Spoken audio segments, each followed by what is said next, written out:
So the definition of a Riemann sum is the following. We're going to have the limit as n approaches infinity of the sum as I goes from 1 to n of x of ci times delta xi. And we're going to define that as this right here. Okay, same thing we did before. It's the definite integral from a to b of the function f of x. So what does this mean? Well, what it means is that, and I'll show you with the example that they give us here for example number 6.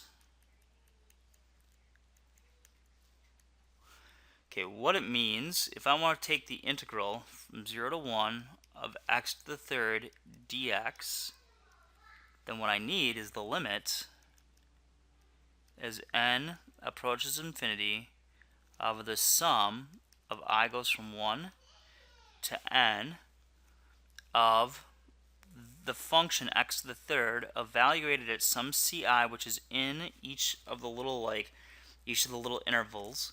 Okay, so f of ci times the length of the interval of the ith interval. Now the thing is these intervals don't need to be equally spaced out. Okay, so we could take the intervals.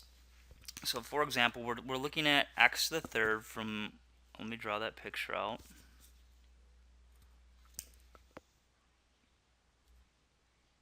And we're looking from 0 to 1. So what we want is this area under the curve. Okay, that's what this is asking us for. From 0 to 1. Now when we partition it, typically we'll do a regular partition, and so, or a regular Riemann sum. So what we'll do is we'll take these delta xi's to all be the same length. Okay, so one way of doing that would be to say, okay, let's divide this equally up. So each of our delta xi's is going to be equal to, since they're all the same, it's going to be equal to 1 minus 0 over n, since we're dividing it up n times. So 1 over n. Then the f of ci's can be, ci just has to be an element of whatever chunk it fell off of, whatever interval. So x I minus, well, I suppose I should write it so that they're in order. So xi minus 1 to xi. So meaning on some interval I can pick any value in here I want. So what I'm going to do is I'm going to pick the right hand sides. Okay, I'm going to pick the right hand sides. Okay, like that. That's the idea. And whoops, these don't have to come all the way over here. They do have to come over like this though. Okay, so there's our, it's an upper estimate, but when we take the limit it'll be the actual estimate. So I've got how much my delta x's are changing by. Okay, so each delta x is the same, so I'm going to go ahead and plug that guy in there.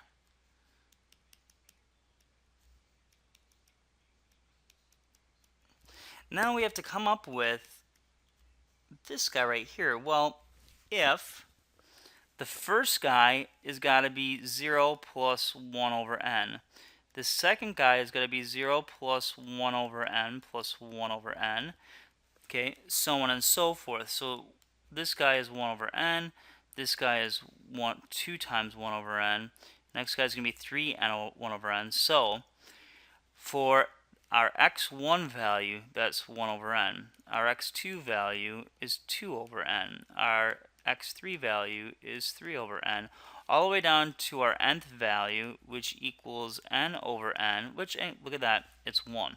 Okay, and of course x0 is 0 over n, which is also 0. Okay, so it gives us these heights.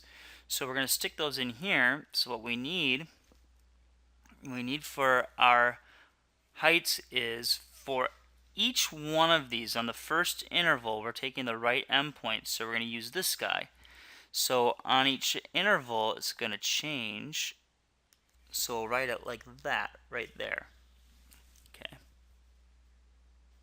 And now this is going to be equal to the sum of I goes from 1 to n of I to the third over n to the fourth, just like that. Okay, now this is equal to, all we're doing is just writing it as the limit of sums. So the limit of this, I should probably put the limit over here as n goes to infinity of this guy right here. That's equal to the integral of that. Okay, so this is the actual computation. This is the symbol for this, what we're trying to find.